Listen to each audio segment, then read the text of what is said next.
Hey everyone out there, kind of recovering from the post Tour de France headache, and just wanted to update you on the races that are coming up this week, right? Everybody took the break off, and of course, our one of the youngest tour winners in the history of the Tour de France has been riding criteriums out there.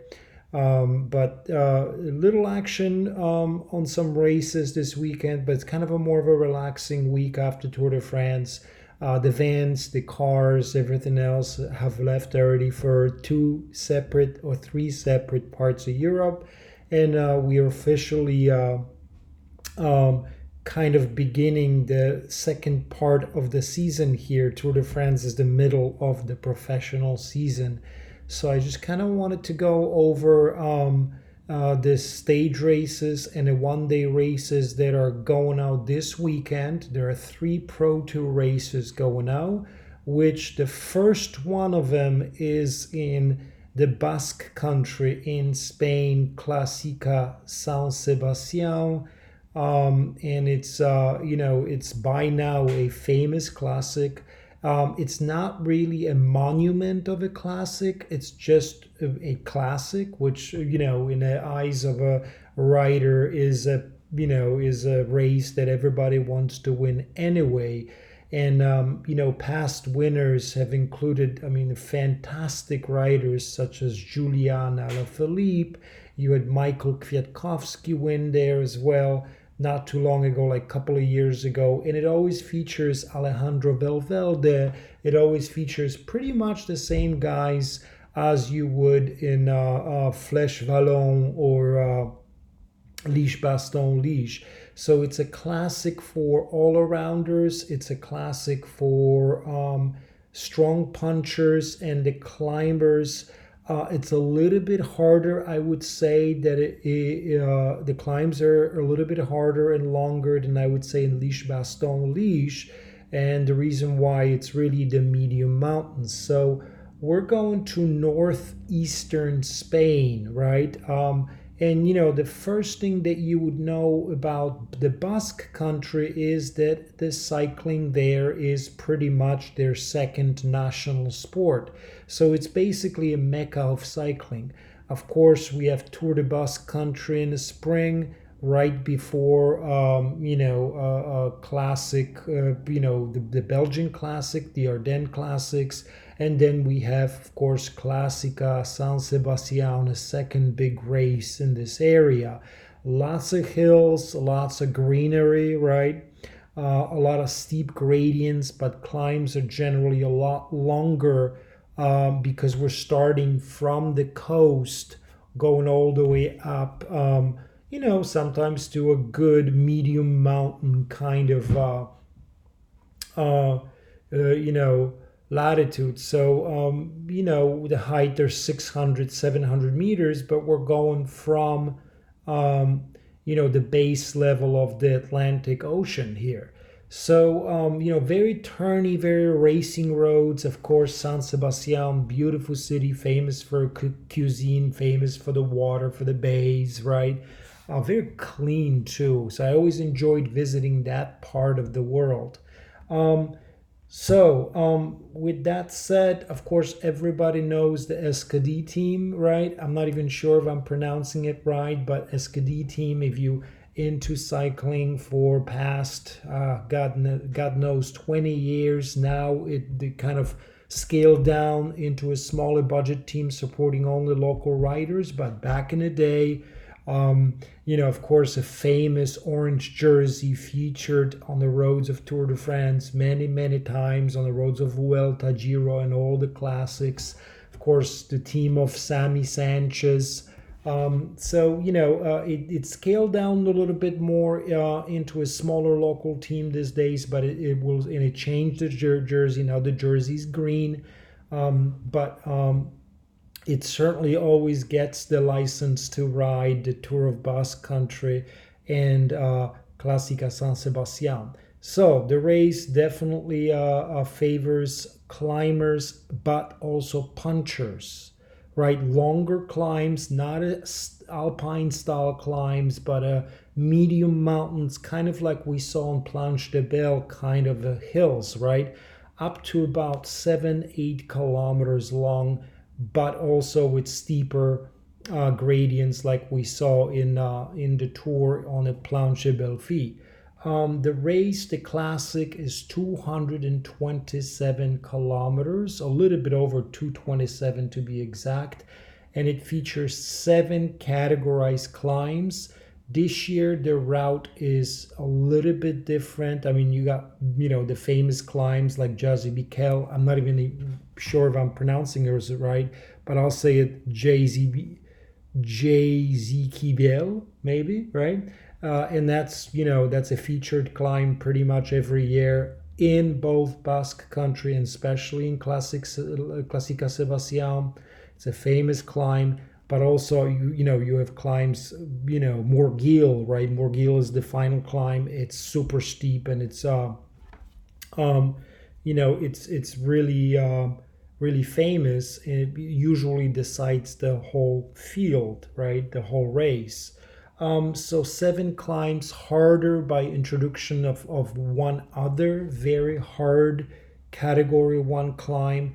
And looking at the profile, it's really all up and down. I mean, you've got 1, 2, 3, 4, 5, 6, 7 categorized climb, but you also have 1, 2, 3, pretty much 4 or 5 other uncategorized shorter climbs. So definitely teams, the Pro Tour teams are bringing guys that are good in the mountains, and some of the guys' shape is still there from the Tour de France, and a lot of the guys that featured in the Tour are going to be racing over here. So this year they added a tough climb around Air Lights, right? Air Lights is, we'll talk about that climb as we go on. It's still pretty far away from the finish, but good kind of a leg breaker after Jazikibel, right? So that they don't do multiple takes anymore. They just go straight road. And, the Jazikibel is basically kind of the beginning of the race. And Morgil is the kind of the decider of the race pretty much always. And, this year as well.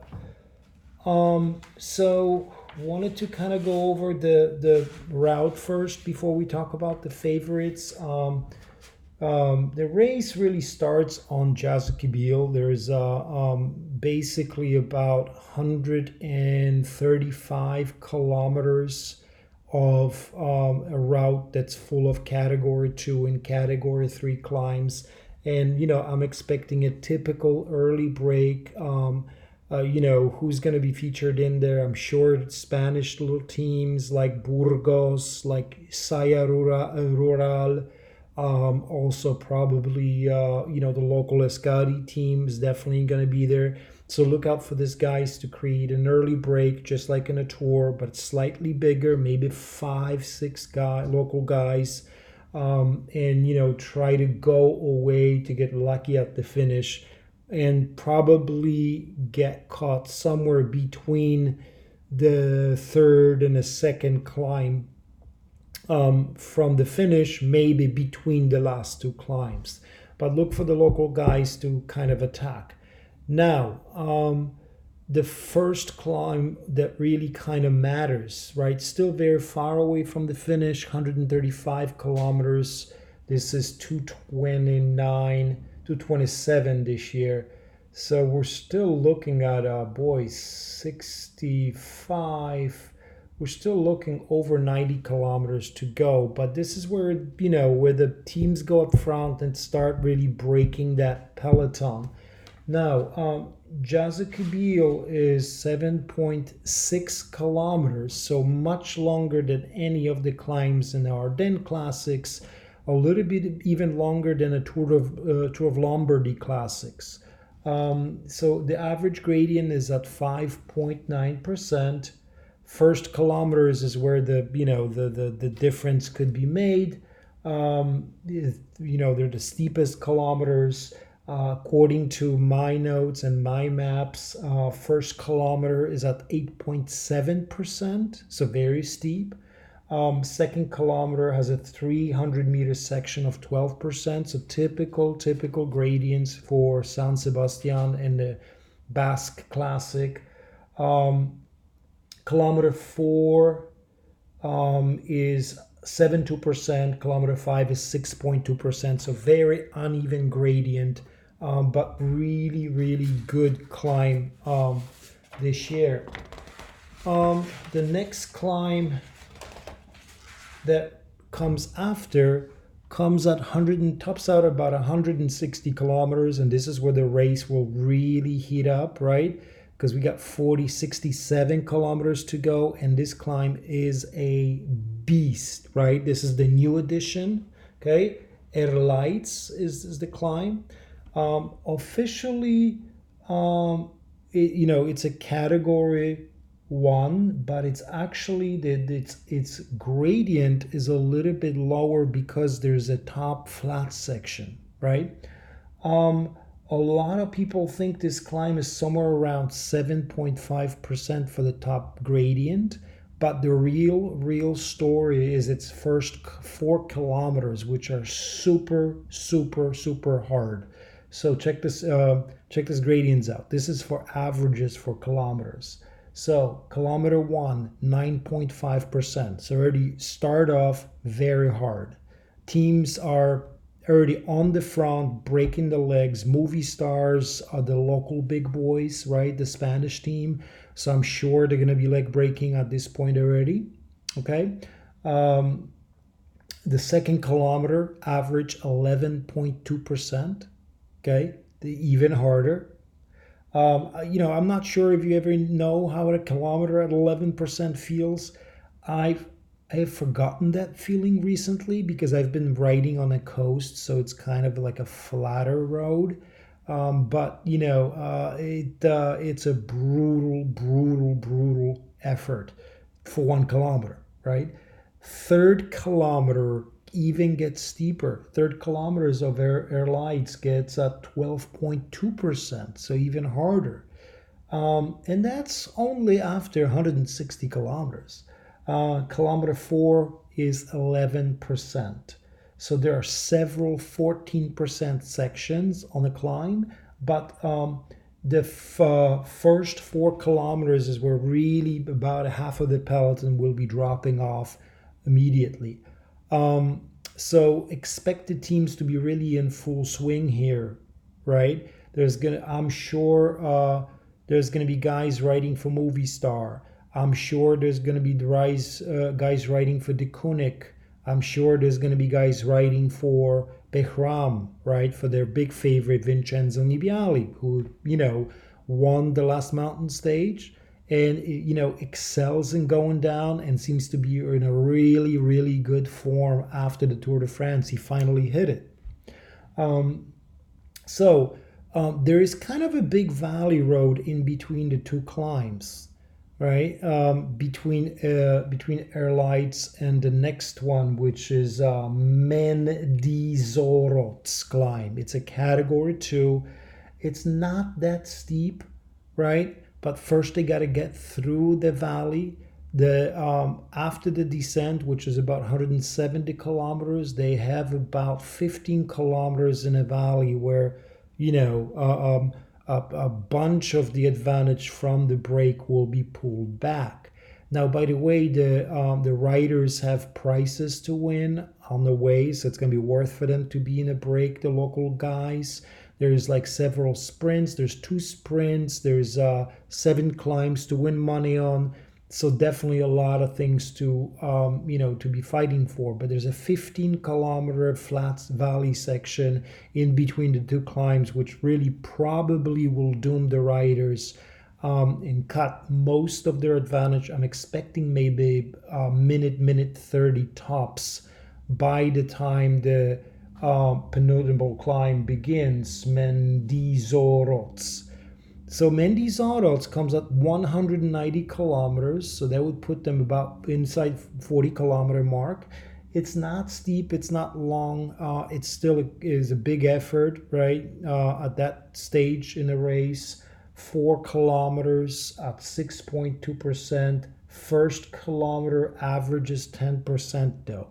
So the first kilometer is going to be where the difference is.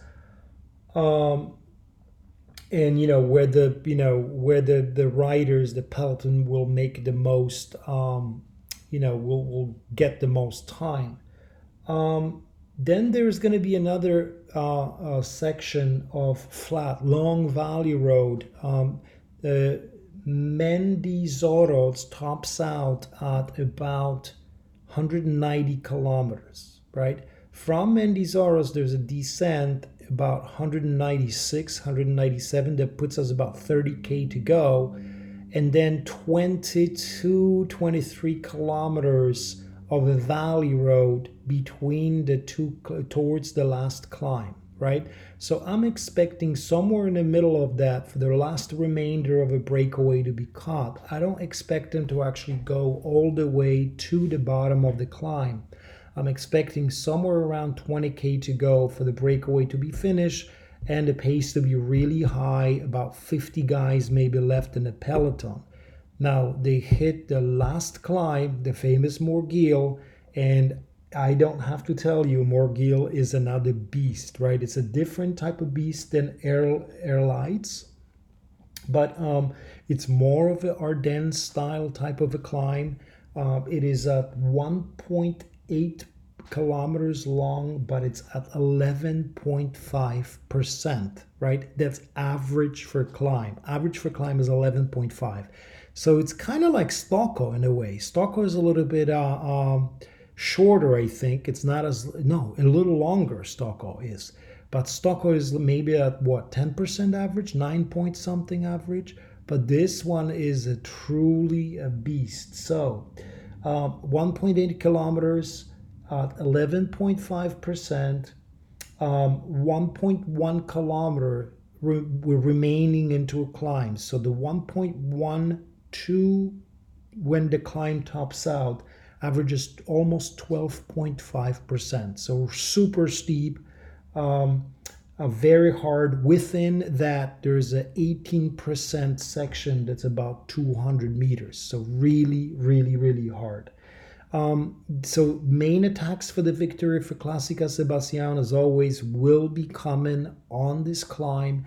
The climb only tops out at 7.3 kilometers to go. There's a descent to about 3 kilometers, and anybody that can really attack, has the legs to attack on the climb, can really fly down the descent, and then you only have about 2.8 kilometers to the finish, to the old town, in the old town in San Sebastian. So anybody that will be left in contention would have to have super strong legs on the steep sections of the Morgil climb, will be a good descender, and also somebody that could survive the final 2.5 kilometers. So here is what I'm kind of expecting, right? This could actually play out two ways. There's definitely going to be several single attacks, after the breakaway of the day, the Spanish breakaway of the day will get caught. There's definitely going to be several very strong, powerful riders attacking on the Morgil. Okay. The question that I would ask is whether there's going to be a single rider or there's going to be a regrouping on a descent and regrouping on that last flat, almost 3 kilometers, and it's going to be a sprint finish from a small group of maybe 8 to 10 guys, right? Maybe 6 to 10 guys. This, or it's going to be more of a Alaphilippe and Valverde type of style a finish, and that's, keep thinking about which one will happen. And in the past years, recently, it's been kind of both, with Kwiatkowski winning out of the little sprint group, when Landa forced an attack on the Morgil, and then Alaphilippe going, I think it was with Fuglsang, or one other rider to win out of the sprint as well, but just only 2 riders surviving to the finish. So teams. Okay, I mean, stocked out field, right? If they didn't go to San Sebastian, they went to Tour de Pologne, right? All the sprinters went the other way. They went to London. So the strongmen are definitely here. Favorites, definitely Baccarin Merida is bringing Vincenzo Nibali, who is in form. He has a support of Damiano Caruso, who was, as you've seen, featured in the last stages in the Alps and the Tour de France. Dylan Tunis was going to be also there, but he suffered some kind of a freak accident while mowing his lawn, right? 15 stitches. So he's not going to be there. But look out for Nibali, all right? Astana is bringing a motivated team. Didn't have a good Tour de France. I mean, pretty much the Tour was a disaster. They're bringing Fuglsang, okay? Bringing Lutsenko as well. Peo Bilbao, right? Sami Sanchez. So number one team is this week in Spain for the classics. The Koenig is bringing their two Tour de France stars, Alaphilippe and Enric Mas. So, I don't have to tell you who one of the favorite is. Movie Star comes with a very strong, powerful roster. Landa, Valverde, and Marc Soler, right? Typical guys that could win out of the breakaway or in a small group sprint finish. Mitchell and Scott is bringing both the Yates brothers. Watch out for Simon. He's in a fantastic shape. They're also bringing a Spanish climber, Michael Nieve, getting ready for Vuelta España. UAE is bringing frustrated Daniel Martin. He could do well. They're bringing Rui Costa and Sergio Henao for support. These guys could win out of the small group. They could get over the final climb. Jumbo has the Plus and Sami Bennett, right? Two guys that really made that big selection on the climbs in the Pyrenees and on the climbs on the Alps. Those two guys are pretty much responsible for Alaphilippe losing the yellow jersey. I mean, losing the top three spots. Top three at the Tour de France. They were the ones forcing the pace during the last stage. Trek is bringing Julio Ciccioni, right, and Bauke Mollema. We'll see how they do. Mollema is the one that usually does really well in a tour in San Sebastian. Always coming very close. I think he's won in the past. AGR2 has Galopin. CCC is bringing Greg Van Avermaet, who's always a threat, sprinting from a small group. I think perhaps this is maybe too hard for him this year. Bora is bringing Emmanuel Schachmann, Patrick Conrad, and Oscar Gatto. Right, Schachmann and Conrad did really well in the Spring Classics, so they could be featuring. EF Education is bringing Simon Clark, always a danger for the sprint. Michael Woods from the Tour, and Joe Dombrowski, a good climber. Lotto has Wellens. Obviously, we know Wellens from the Tour, right? Polka dot fighter. Maxime Montfort is also there. Ineos. Now, this is not confirmed yet. I heard two different things. I heard Bernal was riding, right? So if he's riding, he's going to be definitely the leader. I don't really expect him to feature in a final. I think he's going to be probably maybe top 10 if he wants to ride, but I don't think he's going to feature in like a, top 3 or even, try for victory. But we'll just have to see, right? He's 22 years old, fantastic shape. If he's there for support, he's going to have World Pools, we know that name, and Sergio Henao as well. Sunweb has Roach and Wilco Hildman after a disappointing Tour de France. He may be out in force to, win something. Dalmatian Data has Roman Kreuziger. We know him from Tour, top 20 finisher. Katusha Inur Zakarin after a disappointing Tour. We'll see what he does. He seemed to be getting in shape towards the end of the Tour. I would say my prediction, right? my prediction would be that it's either going to be a little group or it's going to be a single or two riders that are going to come to the force. Now, everybody knows that Valverde is super strong in a finish like this, and nobody's going to want to ride with Valverde. With that said, Alaphilippe might be the one who has his ticket, as well as Simon Yates. So what I'm expecting is classic, course, classic events, and I'm thinking the break is going to be caught right between either the third and the second, or second and first climb. There's going to be super strong attacks over the top. My top probably 5 favorites, right? If I was going to name 6, let's just say 6. So Julian Alaphilippe, right? Super strong form after the Tour de France. That finish is absolutely perfect for him. Nobody can match him on the Morguil, okay? He can descend. He can survive to the end. He's shown us twice already. Bearing that he's sick of some sorts or he's not motivated for the Tour, he's going to do really well here. Vincenzo Nibali, I don't have to introduce you. Super top form. Won the final race of the Tour de France. Outraced everyone there.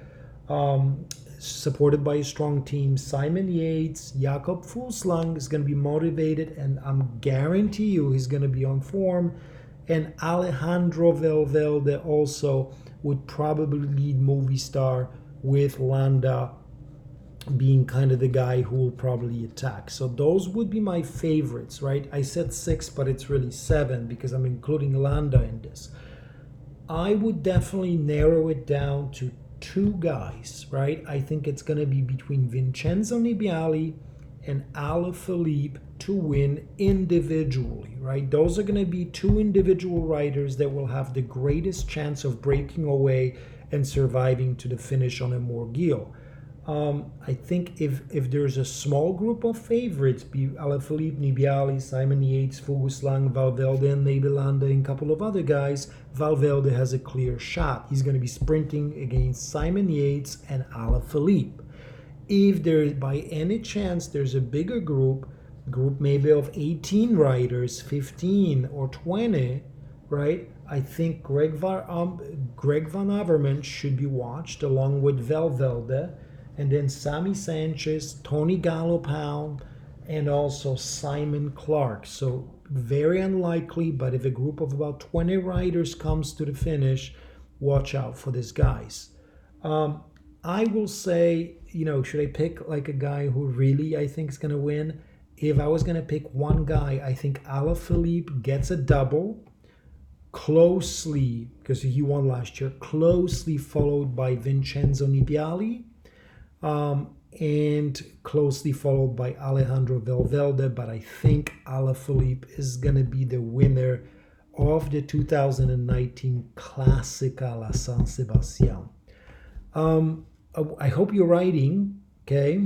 I hope you're doing well, and send me a little message if you really enjoyed the video. Send me a little message if with maybe pronunciation of those climbs, because I'm pretty bad on that. And I hope you're going to be watching this weekend, and it's going to be an exciting race. And if you like the channel, please subscribe, right? It always gives me a little bit of a drive to do these things.